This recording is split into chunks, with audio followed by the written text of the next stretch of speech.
Leero olunaku lwa leero tugenda kuba twogerako ki ku price action oba kye tuyita market structure. Kati tugenda tutunuulira USD card oba dollar ne Canadian dollar, US dollar, dollar y'omu America ne dollar ya Canada gye tugenda okuba nga tutunuulira leero. Kati tugenda kuba twogera ku ki ku kye bayita market structure. Jjukira vidiyo eyasembyeyo twayogedde ku ki ku candles, era oba nga tonabalaba eyo vidiyo osobola okugenda n'oginoonya ku channel kweri. N'eno vidiyo eddako tugenda kuba twogera ku market structure. Ngenda bayisizaamu eno vidiyo mu ddakiika nga 10 era nsuubira mu ddakiika ezo ezinaaba ziweddeyo ojja kuba oteegera market structure kye ki. Kati gwe omulimu gwo ojja kuba olina okugenda ku chart then osobole okukola ki, osobole omakinga structure olabe oba ebintu wabitegedde oba tewabitegedde. Oba nga tewabitegedde osooka okomawo n'olaba vidiyo eno n'okola ki, n'otereezaamu w'otaategedde. Kati mu trend oba mu structure ze tulina mu market tulina structure mainly ziri ki, ziri structure ssatu. Tulina uptrend oba katuziyite trends tetugenda ziyita structures, tugenda ziyita trends. Trends za bika bisatu. Tulina uptrend, tulina downtrend, then tulina ne consolidation.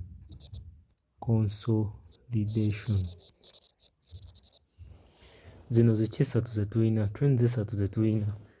Whereby uptrend nga bw'ogiwulira, jjukira twayogedde ku ba participants b'omu market nga tugamba ba buyers oba ba bulls.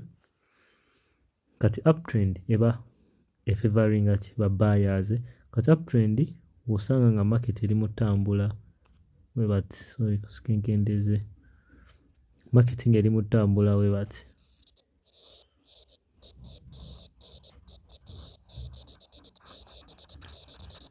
ng'eyambuka. Kati kino kye bayita ki, kye bayita uptrend. Kati downtrend market eba etambula njagala nkikube nga bw'ogenda okukisanga mu market, saagala kikuba nga kiri bwe kiti. Bwe kibeera bwe kiti ojja genda n'eno expectation bw'ogenda sanga trend zifaanana bwe ziti, so nga tekiri bwe kityo.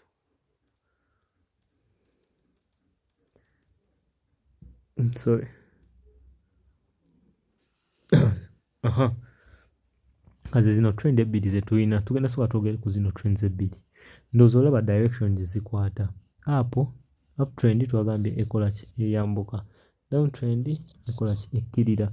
Downtrend tuba tugenda beeramu ne ki, ne sales.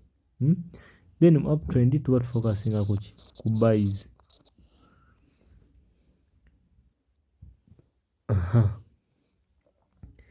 Kati zino markets ebbiri kasooke tutunuulire ku chart tulabe engeri gye zifaananamu.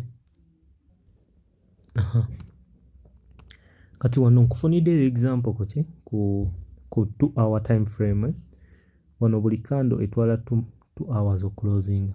Kati oba olaba kino kizooni kino, market yali mu ki, mu downtrend. Meaning that ba sellers wano be baali bakola ki, be baali basinga amaanyi. Then ate bwe tudda wano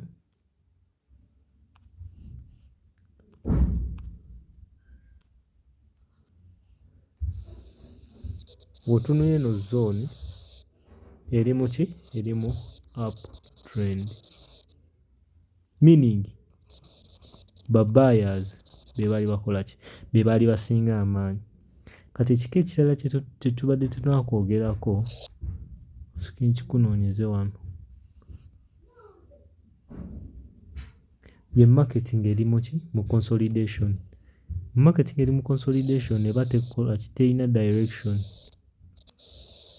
ba buyers ne ba sellers baba balina amaanyi geegamu. Kati wano tuba tulinawo fair price oba price ebeera at what? At equilibrium, meaning that eno price eri wano tenabafuna market tenabafuna asinza munne maanyi paka nga tofunye asinza amaanyi n'alyoka akola ki? N'alyoka atekinga market mu direction ye gy'ayagala. Okay, consolidation efaanana bwe bati. Sika nkubira ekifaananyi kya consolidation ebeera bwe bati. Market ebeera ki? Ebeera kati tugenda kwogera ku structure engeri ey'okumarkingamu structure. Saa zino kye mulaba eno downtrend. Downtrend tugenda girabira nze bwe mba ndi mu kuanalyzinga market mba ngenda tunuulira ebintu bibiri byokka. Oba ogenda analyzinga market yonna ku structure oba ng'ogenda soma trend tunuulira ebintu bibiri. Then njagala omarkinge tugeze eno level eri waggulu then omarkinge n'eno level eri wansi. Kajjukira tugambye tuli mu downtrend. Downtrend kasooke nkozesa ekkala ez'enjawulo sobole okukifuna obulungi. Downtrend kati eno level eno eri wansi eno mba njagala ndabe market ng'ekola ki? Ng'egibreakinga then ng'eyambuka. Kati eno level gye mba ngenda omarkinga wano mba njagala ndabe ng'eyo level eri ki? Eri protected. Kuba eno level bw'eba ng'esobola holdinga market tujja beera nga tukyali mu ki? Mu downtrend. Naye kasita bagiviolatinga bwe bati trend eba eri most likely okukola ki? Okukyuka. Kati eno level eri wansi mba njagala ndabe nga bagikola ki? Nga bagibreakinga. Then eno level eri waggulu mba njagala ndabe ng'ekola ki? Ng'eprotectinga market. Kati kansooke nkibannyonnyole wano ku chart.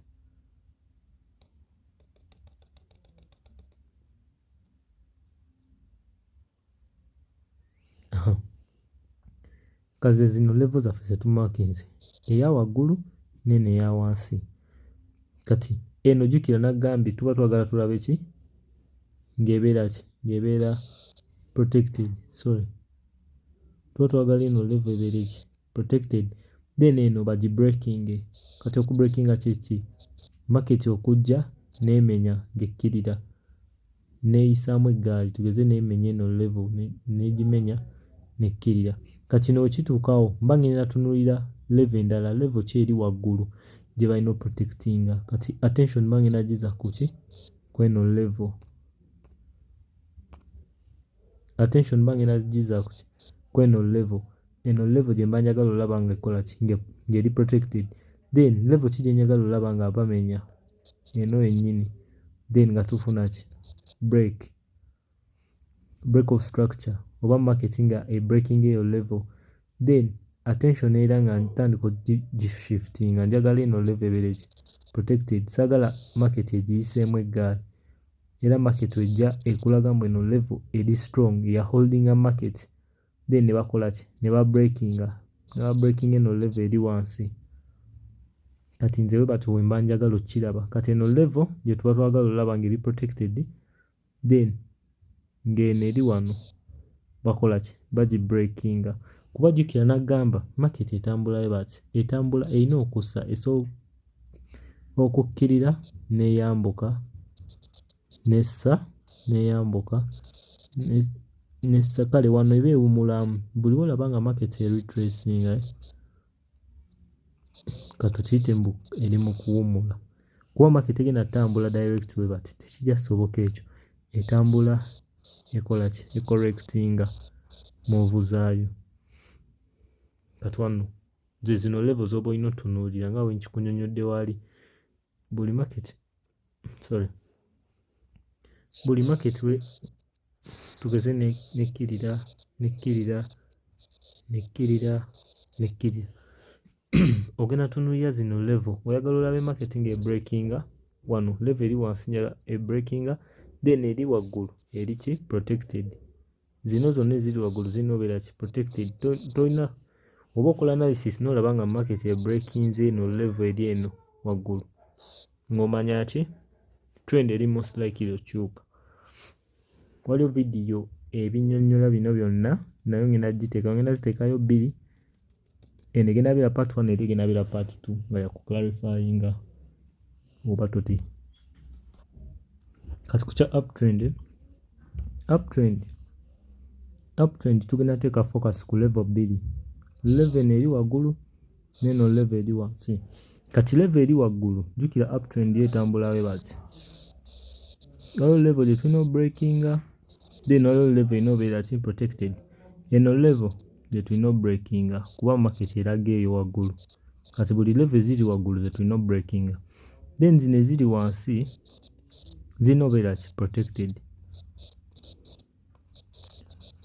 oba tezirina beera zirina olaga mbu ziri protected kuba market wekomawo neeyitamu we bati kiba kisignifyinga mbu trend eri most likely okyuka. Era market beyinza okwambuka we bati nekoma wano nekola ki ne reverse nga kati nedda mu ki mu down trend, neera netuddamu ekintu kye kimu. Olaba level ino beera protected, then ne level gye balina okukola ki gye balina breakinga. Kati kasooke tukole wano mangu osobole okubitegeera obulungi. Kati jjukira twagambye level eri waggulu tulina olaba nga ki nga akatale oba nga price oba candles nga zigi breakinga. Kati kino kye tulina wano baba bakiyita break of structure oba boss, then eno level eri wansi oba oyagala olabe ng'eri ki ng'eri protected. Kati kasita tumenya structure ng'ojja onoonya market yamenya structure origin eyo move yabaddewa, kati eno origin ya break eno move eva wano okuva wano wansi paka eno waggulu n'ogamba kale paka waggulu, then market weba eri mukkirira olina making sure oba oli mukola analysis market teya breakinze below ng'okubanga osigala olina bias okubeera bullish. Market erina okuba nga teya breakinze below eno level, webanga ya breakinze eno below eno level then tuba tugenda kyusa bias yaffe tusooke tulabe whether market egenda kukyuka edde mu ki mu bearish trend. Kati market yazze ne moving ne breakinga nekomawo ne correctinga ecorrectinze wano then eddamu ne breakinga, kati nga tumakinga level yaffe eddako, then move yaffe yazze, then wano market yayambuse wano ne consolidatingamu katono nemala nekola ki wano break gye twafunye wano sisa gibalanga break kuba nze nina amateeka agafuga break zange. Break of structure oba marketing breakinze mba njagala nga breakinze ne body eya kando si ne week. We breakinga ne week nze mba sigiconsideringa nga ki nga break, mba njagala nga body yekoze eki ye breakinze. Kati nga wekiraba wano kasooke mbazoomingire in.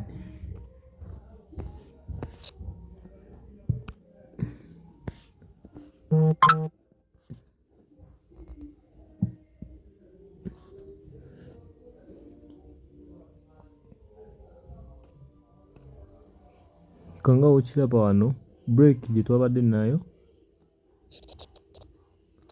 ya week, kanze mba sigenda giconsideringa nga break, wayina giconsideringa nga ki nga market efailinze then nentuna level ya wansi ebreakinze wano then bangenda sooka nkyuse bias tunuulire ki tunuulire sales unless bamprovinze wrong, of which kya happeninga wano kasita twafuna eno week rejection market ne provinga mbu ba buyers bakyali ki ba buyers mwe bali mu market era eno week ebekulaga ki strong buy pressure kuva ku ba buyers era kyaddako market nekola ki ne breakinga eno level ne olaba e breakinga ne body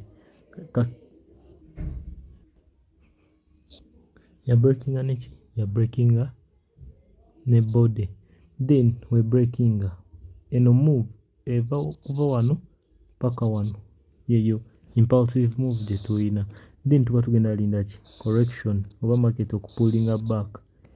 market iddamu n'ekikola pulling back. Nejjukira bwe pulling back tuba twagala level yaffe erage mbu eri protected, then kyekimu kabino tugenda kwongeramu ebya volume profile, demand zone, demand supply, ebyo byonna. Ne kasaawa zino tuli ku kya market structure. Kati market pulling back ne forming eno level. Kati eno level bw'oyagala ebeere protected. Kuba etabeera protected, buyers begenda kukola ki? Begenda kyukira awo olaba market yagezaako okujja n'eno level n'ekola ki? Ne holdinga n'enconfirminga mbu kati ki? Tukyeyongerayo mu trade, mu up trade. Naye singa yajja n'eteeka wano bearish candle ng'ebreakinga, awo tuba tugenda kukola ki? Tuba tugenda sooka tupozinge. Tugambe kati market eyinza okukola ki? Waliwo obusobozi market okudda mu ki? Mu bearish trend. Okay. Kati era yajja n'ekola ki?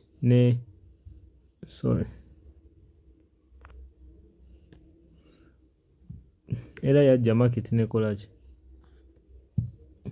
Ne breakinga neyeeyongerayo waggulu. Naye nga concepts ze zimu. Jja ne breakinga n'otunula level eri wansi, eyo level eba erina obeera ki? Eba erina obeera protected.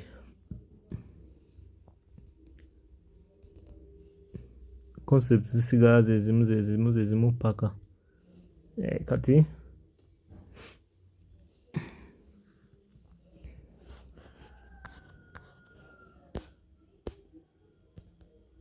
kasaawa zino eno trade gye tulimu ya sale.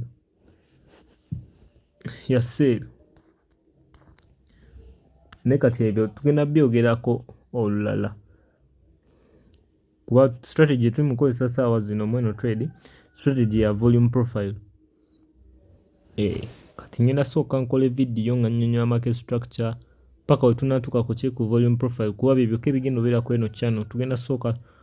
Tugenda kuba tumastaringa market structure then ne strategy eya volume profiles. Bye byokka ebigenda obeera ku channel, teri kirala. Kansubire eno video ebadde ya mugaso, ebanga ebadde ya mugaso, so subscribinga, liking, osho sharingako ne mukwano gwo. Then ngenda bateerayo video nga eri ennyonnyola market structure in depth, terms ze tukozesa